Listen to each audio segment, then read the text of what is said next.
Hello and welcome everybody. I'm Stephen and I'm a popular investor on eToro. Thank you very much for listening to this video today. And as usual, please don't forget to like this video and subscribe to my channel. I really appreciate that. Thank you very much. Anyway, I hope you all had a good week. And now I'm going to launch into my presentation, which is going to explain some things about what happened in the market last week, some of the key events. And also it is going to talk about some of my key strategies moving forward. So last week was a very difficult week again in the markets. That seems to have been the story for quite a while. My portfolio was down about 2.1% overall for the week. If we compare that to the other benchmarks, the Nasdaq was down about 3.1% and the S&P was down about 1.6%. And the 𝗁𝗶𝗀𝗀𝗀 was down about 1.89%. And Bitcoin again was quite flat at around 0.23%. The reason I'd say our portfolio kind of sat in the middle last week of the Nasdaq and the S&P 500, that's because we have a kind of a real diversification in our portfolio, but also because crypto was generally pretty flat last week. And I also managed to close out some positions as well. So last week, the US markets were quite poor. Europe also continued to suffer under the pressure of inflation and these rising interest rates that are happening. And as I said, crypto was fairly flat last week, and it has actually held up pretty well over the last couple of months, considering what's happening in the macroeconomic environment. I also managed to close out a position that I had last week in Star Bulk Carriers, and I managed to close that out for about 11.5% profit. I decided to close that out because I thought it was a good opportunity to take some profit on that, and I'm actually using some of the money and some of my available cash to actually increase my crypto positions. And last week I increased our crypto positions in Solana and also in Cardano. And I think, as I've mentioned many times before, I think that Bitcoin and crypto is either already bottomed or at least very close to bottoming. And although I don't expect to see all-time highs for quite a while, I think that we could have a nice bounce off these bottom mark within the next couple of months. So I'm using this time to really try and lower my average costs in my cryptos. The best time to buy is generally when people aren't talking about crypto anymore, and that there's a lot of doom and gloom in the market. This is the time to buy. So I think that in the future, we will be really glad that we did. If we look at the 2022 on a year-to-date basis, our portfolio is down about 39.62%. Has been an extremely difficult year. There hasn't been any major safe haven assets to kind of hide away in apart from cash. And the Nasdaq is down about 34% and the S&P is down about 24.8%. Although I am underperforming those major indexes, I do think that our portfolio generally has a lot more upside than those, as we've seen in my last couple of years of results on eToro. So it's a good time to please stay patient with the portfolio. There's a lot of doom and gloom in the market at the moment, quite rightly. There's a cost of living crisis throughout the world, a really rising inflation. So a lot of the sentiment is down at the moment, but with that does provide a lot of opportunities to get into cheaper equities and cryptos. As we move on to the main news from last week, and it was a tough week last week, especially for tech stocks, and that was mainly to do with the CPI data, which I'll go into in a moment. And that is because tech stocks generally perform pretty poor when there's higher expectations of inflation, which causes the fact that they're going to have to increase interest rates more rapidly. And this had a really tough effect last week on tech stocks. On Thursday last week, as I mentioned, was the CPI inflation data that was released. And it actually showed that CPI was at about 8.2%. And the consensus expectations was about 8.1%.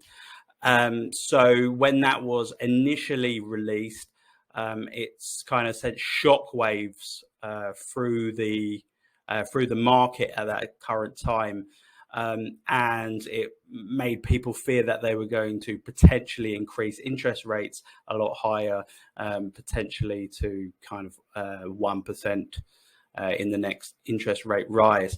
However, as the day kind of progressed and a lot of that CPI data was looked at, there was a lot of that was made up of medical services, transportation, and also housing, shelter.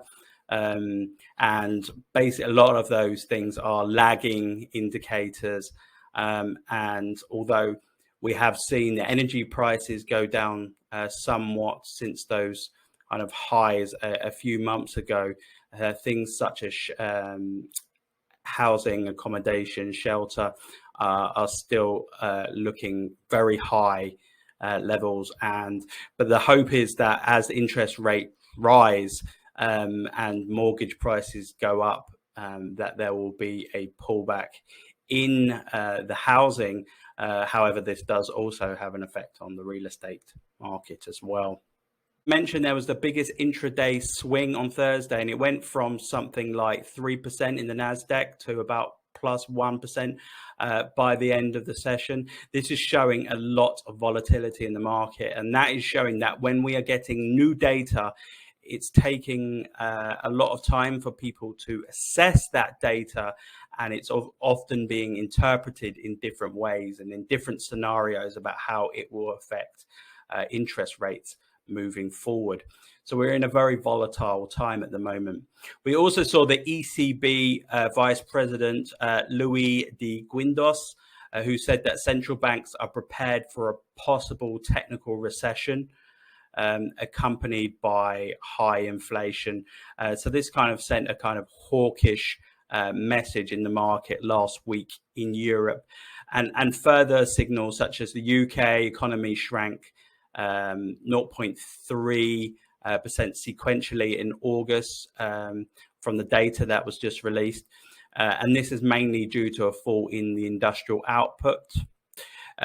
We also saw unemployment rate fell to 3.5 in August, which is the lowest level since 1974. So although inflation is very high and we're seeing these increase in interest rates, the employment market in UK is still very buoyant, and it's probably going to take a rise in that unemployment rate, a rise in those interest rates, and a general deteriorating of the economy and a lowering in inflation before they start to look at reducing or stopping those interest rate hikes.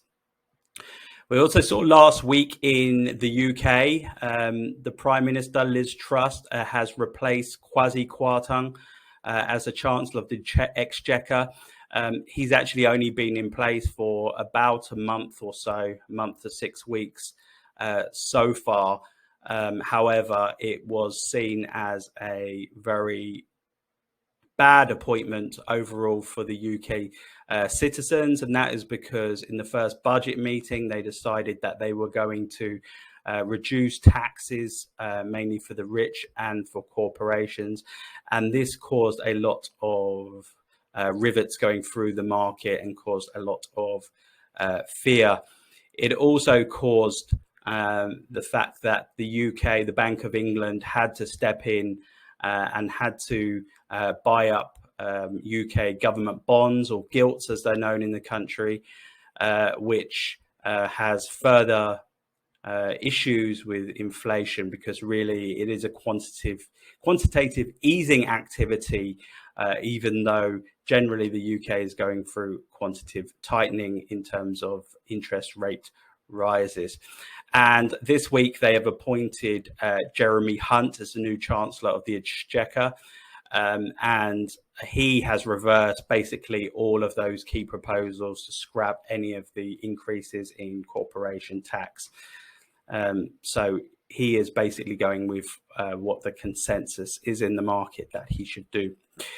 We also saw China reported data which said that the tourism revenue around that kind of National Day break last week and a couple of weeks ago, and this is typically a period where it's very busy in the country. A lot of people are going to visit their families, and this fell 26% from the year before. And it was actually equal to only 44% of the revenue in 2019. The reason why that 2019 number is significant is that because that is the year before COVID, and last year was also affected by COVID. So we are seeing that there is a lot of effect on COVID in this zero COVID policy that they have in China. As we move on to the top 3 performing stocks of last week, and the top performing stock of last week was Kion Group, which was up about 8.29%. The second best performing stock in our portfolio last week was Medical Properties Trust, and that went up about 7.1% on the back of an announcement of corporate buybacks, share buybacks. And the third best performing stock in our portfolio last week was Thyssen Krupp, and that was up about 5.72%. As we go on to our Death by Charts edition, and I just wanted to pull up a chart of what we were saying around employment in the US. And this is a chart to the top is the US average hourly earnings. And if we look at that on a nominal rate, that's actually gone up pretty significantly over the last year, and has actually gone up about 14% since February 2020. However, if we look at that on an inflation adjusted metric, we will see that actually people have actually lost purchasing power, because the average US hourly earnings has actually not kept up with the pace of inflation, and this is showing that there's going to be a shortfall in people's savings. So as I mentioned, people's savings, we look at the chart to the chart below, we will see the US personal savings rate. And then we also see the US consumer credit year-on-year change. And what this is basically saying is, although we haven't seen a significant pullback in people's spending in the US, what we have seen is people's personal savings go down quite significantly as the cost of living has risen. What we may see over time is that people's savings will run out, and they will start to reduce the amount of spending that they have in the economy, which could have recessionary effects. And we also see in the US consumer credit rising, and we are at the highest level since 2011. If we look at the chart to the left, you will see the US Treasury yields on a 1-year through to 10-year basis, and we'll see that they are over 4% at the moment. And this is the highest that they have been since, I believe, about 2007, just before that recession, the Great Recession kicked in. You will also see, if we look at the chart to the right, we will also see that the average bear market in the S&P 500 is been about 12 months overall. We're at about 9 months so far. And it'll be very interesting to see how long that this will go on for. And again, I think there's a lot of this will be dictated to by first of all, the data to do with inflation, and second of all, the what the Fed do in terms of increasing those interest rates in reaction to those inflation numbers. If we move on now to our crypto news and views section, Bitcoin, again, on a price standpoint, has stayed really flat. We're still at about 19,000, just as we were last week, despite the markets going down last week in the traditional stock market in the US. We have actually seen crypto held up really well, and Bitcoin stayed at that 19,000. Now we're on to the 127th day of Bitcoin being in that 18.5 to 24.5 range. And it's really kind of just ranging in that level that it has been for a long time. We've also seen Binance has launched a 500 million lending project to support crypto miners. So some of those top crypto and Bitcoin miners are going to be supported by Binance. As we said, the crypto miners have had a very difficult time over the last year as the hash rate of Bitcoin has continued to climb and the price of Bitcoin has continued to lower. This is putting a lot of pressure on the liquidity for crypto miners. So Binance are really kind of stepping in to support the project a little bit like FTX has done earlier in the year. We also see the announcement that Coinbase Commerce will facilitate crypto payments for customers purchasing Google Cloud services.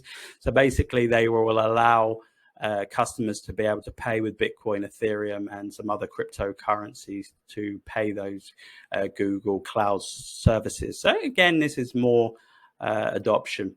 We also saw New York Mellon has entered the crypto custody field, another key bank which is going to get involved in crypto and provide custody and hold customer keys.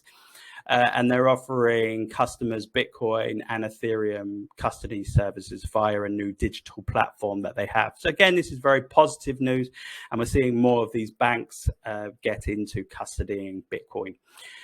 We've also seen $1.3 billion worth of venture capital, which has flowed into metaverse projects and blockchain games in Q3.